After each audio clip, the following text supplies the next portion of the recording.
Assalamualaikum warahmatullahi wabarakatuh. Selamat datang kembali di channel Pen Invasion, channel yang menyuguhkan video cerita bergambar seputar misteri. Simak terus video dari kami.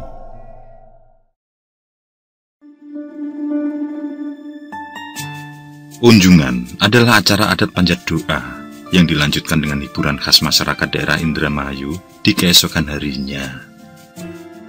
Seperti pagelaran pentas seni sandiwara, yakni kesenian seperti opera atau ketoprak khas daerah setempat yang kebanyakan mengisahkan kerajaan-kerajaan Nusantara zaman dulu, ataupun pagelaran wayang kulit selama 1 hari penuh. Di kampung ataupun desa-desa, hampir seluruh di Kabupaten Indramayu, setiap setahun sekali pasti akan dilaksanakan acara adat unjungan, yang mana tempat pelaksanaannya di sekitar area pemakaman umum.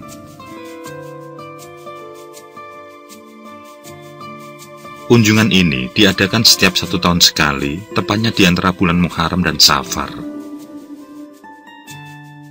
Tradisi digelar setiap tahun ini merupakan perwujudan rasa syukur pada Tuhan Yang Maha Esa, sekaligus dalam rangka doa bersama untuk arwah leluhur dan kerabat yang telah meninggal dunia, serta demi keselamatan seluruh warga desa. Unjungan sendiri berasal dari kata manjang munjung, yang artinya syukuran dan menghormati. Dasar dari acara ini adalah berziarah ke makam keluarga atau makam-makam yang dianggap keramat.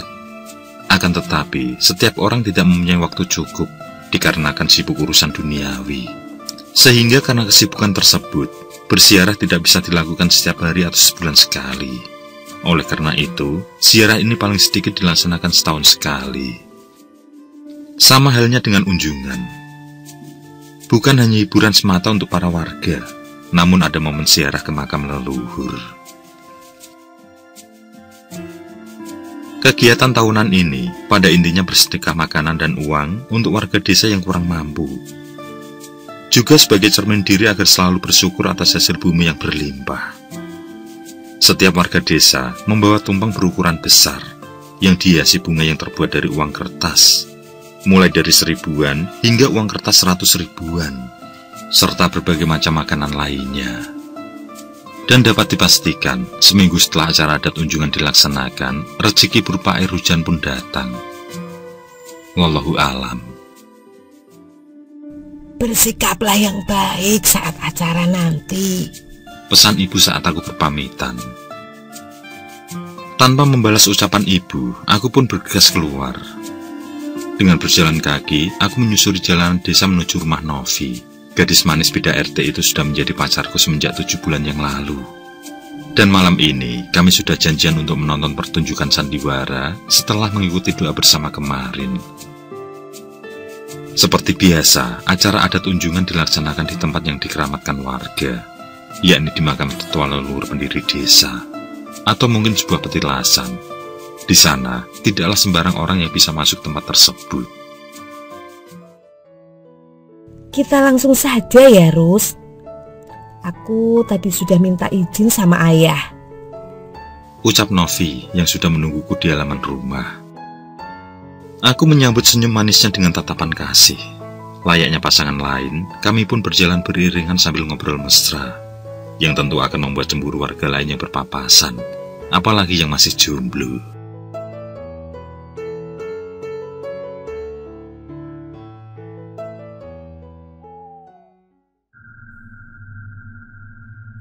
Tidak seberapa lama, tibalah kami di kawasan kebun bambu dekat area pemakaman. Sejenak aku tidak menanggapi obrolan Novi, namun terfokus pada sebuah cahaya yang muncul dari pohon bambu. Cahaya berwarna kuning itu tampak semakin terang, hingga membentuk bulatan api. Dalam hitungan detik, berputar menuju ujung pohon bambu, yang kemudian melesat dan lenyap dengan sendirinya. Jelas, kalau hanya aku saja yang melihat, karena si Novi yang berjalan di sampingku tampak masih larut dalam obrolannya. Begitupun dengan beberapa warga yang sempat berpapasan. Mereka pun tidak menunjukkan tanda-tanda melihat gumpalan api tersebut. Mungkin sosok itulah yang dinamakan Banaspati. Sosok yang ku tahu adalah sejenis makhluk alam lain, yang mana kehadirannya membawa pertanda tidak baik. Dalam banyak kisah orang tua zaman dahulu, kemunculan Banaspati ini memberi isyarat adanya santet dan hal yang tidak baik lainnya. Tapi semoga saja itu bukan pertanda buruk untuk malam ini. Ada apa kamu ini, Rus? Dari tadi diajak ngomong kok gak nyambung. Tanya Novi membuatku gelagapan. Aku tidak bicara terus terang tentang apa yang telah kulihat. Aku tidak ingin membuatnya takut dan berpikiran yang macam-macam. Tidak berapa lama kemudian, tibalah kami di samping pohon besar di tengah pemakaman umum. Pohon yang mungkin sudah berumur lebih dari ratusan tahun ini, saking besarnya bisa membuat seluruh makam berteduh di bawah bayangannya. Di desaku, pohon ini dinamakan pohon kepoh. Disinilah aku dan Novi akan menunggu Wiryo, kawanku. Kami tidak merasa takut meski di samping pohon besar di tengah pemakaman. Bukan karena dikalahkan oleh rasa cinta, tapi karena saat ada acara unjungan berlangsung, maka di sekitar area pemakaman dipasang lampu di setiap sudutnya. Jadi tidak ada tempat tampak gelap. Selain itu juga, banyak warga berlalu lalang untuk memeriahkan acara unjungan. Yang ditunggu pun datang. Terlihat, Wiryo dan Cikal menuju ke tempat di mana kami berada. Tanpa menunggu berlama-lama, mereka langsung mengajak ke samping panggung sandiwara. Kita akan menikmati acara malam ini sebagai bentuk penghormatan pada leluhur. Takut jikalau orang tuanya marah, menjelang pukul 11 malam aku mengajak Novi untuk pulang. Sebenarnya bukanlah masalah, karena memang jika ada acara adat unjungan berlangsung, para orang tua memaklumi anaknya pulang larut malam. Apalagi hiburan pagelaran seni budaya sandiwara selesai pada jam 2 dini hari. Tapi tetap saja, aku harus bersikap sebagaimana layaknya adat ketimuran, di mana seorang perempuan tidak layak jika pulang sampai larut. Kamu pulang duluan, aku dan Wiryo pulang nanti saja. Ucap Cikal mewakili Wiryo saat aku mengajak mereka ikut pulang. Saat keluar dari area pentas, kebetulan aku bertemu dengan Slamet. Dia temanku juga. Hanya saja, kami berbeda sahabat. Slamet yang pacarnya tetangga Novi, ternyata juga mau mengantarnya pulang. Kami pun bebarengan menyusuri jalan kampung. Mungkin karena masih banyak warga yang menonton, sehingga di sepanjang jalan begitu sepi. Hanya kami saja yang terlihat melintas. Saat sampai di perkebunan kosong milik Pak Carek, aku merasakan sesuatu hal yang janggal.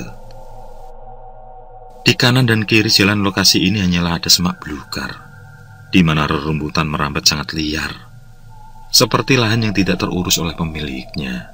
Lampu penerang jalan pun minim, hanya ada beberapa saja di samping jalan bebatuan yang belum teraspal. Sementara dari kejauhan, terlihat pohon asem Jawa besar menjulang tinggi, yang terlihat sangat menyeramkan. Pada saat awal menjemput Novi tadi, jalan ini tidaklah terlalu sepi. Masih banyak orang berlalu lalang. Lain hal dengan saat ini. Meski kami berempat, namun tetap saja terasa nyut nyaliku. Aku yang berjalan di paling samping, paling dekat dengan semak belukar, semakin deg-degan, karena sebentar lagi melewati pohon asam Jawa besar di depan. Walaupun posisi pohon asam itu tidak terlalu dekat dengan jalan, tapi tetap saja membuat siapapun yang lewat akan merinding. Apalagi menelisik dari berbagai cerita warga tentang penampakan di sekitaran, menambah rasa takut yang menderaku. Untuk sejenak, aku dan Slamet terdiam, membiarkan Novi serta gebetan Slamet membahas sesuatu hal yang tidak kami pahami.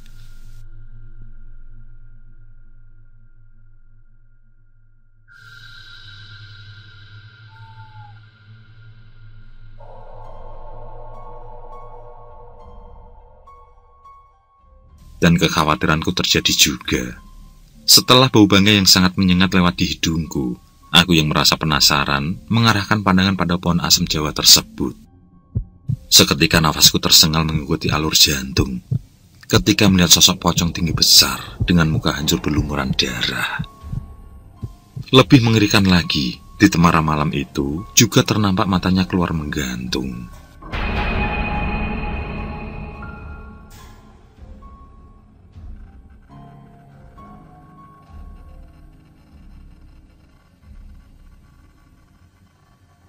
Sebisa mungkin aku mencoba tenang dan segera mengalihkan pandangan ke jalanan.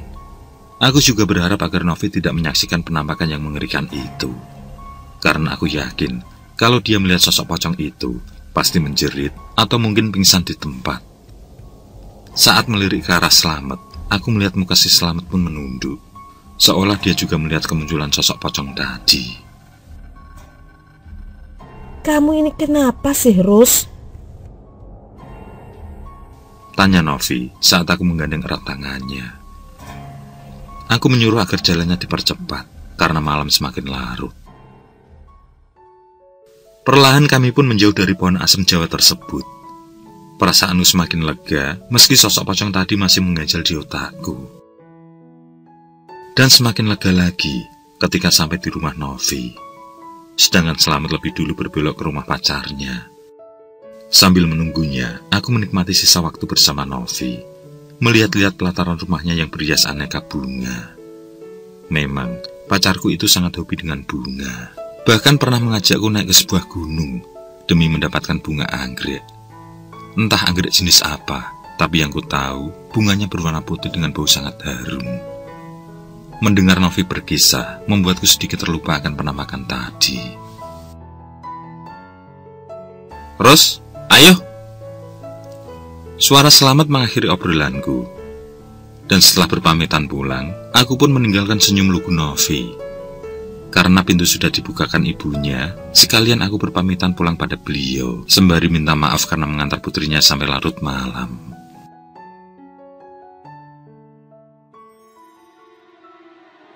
Sesegera aku melangkahkan kaki bersama Slamet, dan kami harus kembali melewati lahan di mana pohon asem Jawa berada. Jalan itu adalah jalan satu-satunya menuju rumah kami. Sesampai di lokasi pohon tersebut, Slamet mendadak menghentikan obrolannya. Jelas sekali terlihat muka tegangnya. Namun bukan hanya dia, aku pun merasa berdebat bukan kepalang. Tanpa dikomando, kami mempercepat langkah ketika hampir tiba di dekat pohon asem Jawa. Ketakutanku semakin menjadi ketika kembali mencium aroma busuk menyengat. Dan kami pun tidak bisa mengelak saat sosok pocong berdiri beberapa meter di depan kami. Penampakannya masihlah sama seperti yang sebelumnya. Mukanya hancur berlumur darah dengan mata menonjol. Tapi kali ini aku seperti mengenalinya. Ini bagaimana, Ros? Ucap Slamet bergetar lalu menghentikan langkah. Rupanya dia juga melihat penampakan pocong itu. Tanpa banyak bicara, kami palingkan tubuh untuk berlari ke wilayah Novi. Tapi sosok pocong juga terlihat beberapa meter dari kami. Meski tidak bergerak sama sekali, tapi tidak ada nyali bagi kami untuk melewatinya.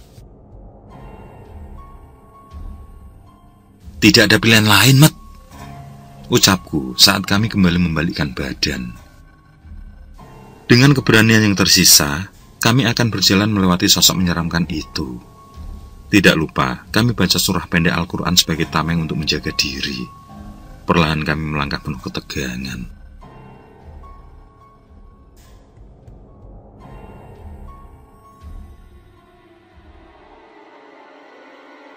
Loh, Mat, kamu kok di sini ngapain? Kami segera menoleh saat mendengar suara dari belakang, yang ternyata adalah Pak Haji Namru, Pak D-nya Slamet. Kami yang masih ketakutan belum bisa menjawab pertanyaan beliau. Tapi rupanya Pak Haji cepat tanggap. Mungkin beliau merasakan ada hal yang tidak baik yang kami temui, sehingga beliau tidak mengulang pertanyaannya. Akan tetapi mengajak kami untuk segera lanjut perjalanan. Sosok pocong itu ternyata sudah lenyap saat kami berpaling. Pak Haji memberitahu kalau baru pulang dari rumah Pak RT setempat, yakni Ketua RT wilayah Novi, di mana setelah pagelaran sandiwara dimulai, mereka mengadakan rapat antar RT. Ada pembahasan tentang kelanjutan tradisi unjungan, yang ternyata telah terjadi salah paham beberapa ulama di beberapa wilayah. Apa yang kalian lihat tadi? Tanya Pak Haji memastikan. Sejenak, aku dan Slamet saling pandang, saling melempar tentang siapa yang harus menjawab.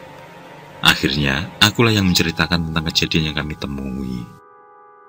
Dan rupanya Slamet juga melihat sosok tersebut saat masih bersama-sama pasangan kami tadi. Setelah ku ingat-ingat, aku pun memberitahu pada Pak Haji Namru bahwa pocong tersebut adalah sosok Pak Karnawi, seorang tuan tanah di desaku yang telah meninggal cukup lama. Seingatku, saat aku masih duduk di bangku SMP. Aku tahu Pak Karnawi karena beliau adalah sosok yang galak di masa itu. Beliau yang memiliki penggilingan tebu sangat pelit pada warga sekitar. Bahkan anak-anak tidak luput dari sikap kasarnya, yang mana setiap kali sangat kepengen dengan gulali, yakni gula Jawa yang masih panas dan cair serta harum baunya. Banyak anak-anak mendatangi penggilingan tersebut. Namun dengan arogannya, Pak Karnawi mengusir kami semua. Bahkan seringkali dengan cara dilempari memakai kerikil. Pernah sekali aku menangis saat pahaku terkena lemaran sampai gosong. Apa kamu tidak salah lihat, Ros? Pak Haji bertanya meyakinkan. Aku yang memang melihat sosok Pak Karnawi sebagai pocong tersebut menjawab dengan anggukan pasti. Disusul kemudian, beliau menjelaskan tentang malam unjungan. Beliau merasa heran karena dalam 3 tahun terakhir ada saja warga yang melihat penampakan sosok pocong Pak Karnawi. Tepatnya di malam saat acara hiburan unjungan berlangsung. Pak Haji Namru juga memberikan kisah semasa hidup Pak Karnawi, yang ternyata kematian beliau sangatlah tidak wajar. Banyak warga beranggapan kalau penyebabnya karena telah disantet seseorang, dan orang tersebut adalah Pak Hasan. Alasan warga menuduh Pak Hasan karena putranya meninggal akibat ulah Pak Karnawi. Putra yang lahir setelah 10 tahun lebih perkawinan itu terkena lemaran kerikil tepat di tengkuknya. Dan seketika itu pula si anak pingsan. Memang, anak Pak Hasan terkenal bandel meski baru kelas 2 SD. Namun warga memaklumi hal tersebut. Melihat si anak pingsan, Pak Karnawi bukannya menolong, tapi justru meludahi dan meninggalkannya begitu saja. Saat Pak Hasan diberitahu anak lain dan menjemput putranya, ternyata nyawanya sudah tidak tertolong. Hal itu tidak membuat Pak Karnawi minta maaf pada beliau. Justru sang tuan tanah tidak mengakui kalau melakukan pelemparan batu. Sekitar 2 minggu kemudian, Pak Hasan serta istri meninggalkan kampung. Dan malamnya, Pak Karnawi mendadak sakit hebat. Perutnya membuncit dan sekujur tubuhnya gosong. Bahkan ada kabar dari keluarganya kalau beliau berak kerikil sebelum akhirnya meninggal dunia. Benar tidaknya dugaan warga tentang penyantetan, hanya Pak Hasan yang menjadi saksi kunci. Tutur Pak Haji yang juga merasa heran, karena semenjak saat itu, tidak sekalipun Pak Hasan mendatangi kuburan anaknya.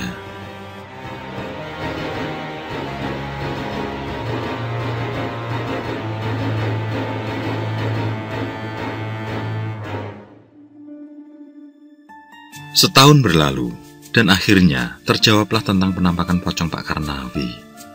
Di mana malam sebelum acara unjungan dimulai, Pak Hasan datang pada keluarga almarhum Pak Karnawi. Bersama Pak Ustadz Hendro, yakni seorang kiai di kampungku, beliau menceritakan apa yang telah diperbuat. Di mana Pak Hasan yang dihasut iblis dengan dendam dan amarah, menemui seorang dukun ilmu hitam di sebuah lereng gunung. Dan beliau pun memulai dari area hutan bambu sisi pemakaman untuk mendapatkan media santet Banaspati. Setelah itu, secara diam-diam dilanjutkan dengan memberi sesajen di pohon asam Jawa yang merupakan lahan milik Pak Karnawi. Dan dianggap lahan yang dihuni bangsa Dedemit. Dari ritual tersebut, akhirnya terbalaslah dendam kesumat. Nyawa Pak Karnawi hilang tanpa obat. Dan setelah kematian Pak Karnawi, pohon asam Jawa yang terlihat menyeramkan justru semakin angker. Banyak warga yang ditemui hal-hal mistis di sana.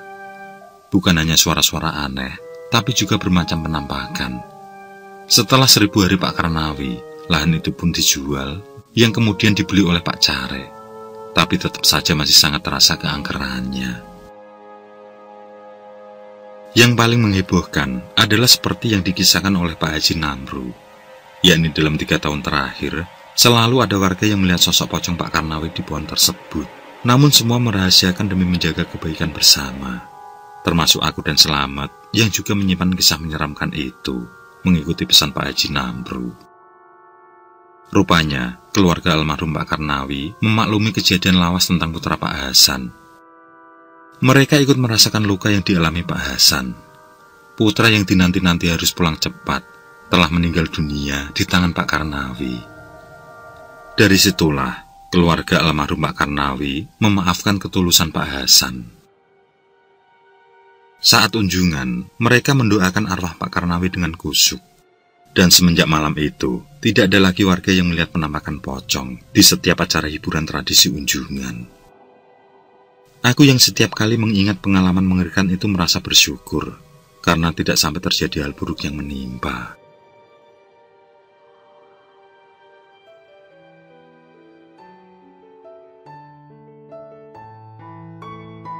Ayo, Kang. Ucap Novi menggandeng tanganku. Sejenak, aku melihat kecantikannya. Meski tanpa polesan bedak, gadisku sangatlah anggun. Memang itu permintaanku. Aku ingin agar dia memiliki aura murni tanpa dipoles apapun. Dan dia menuruti keinginanku, pertanda sangat besar cintanya padaku. Kami pun melaju, menggugah kenangan di setiap acara unjungan. Namun kali ini tidak lagi berjalan kaki, tapi dengan bersepeda motor yang baru kubeli sekitar setengah tahunan.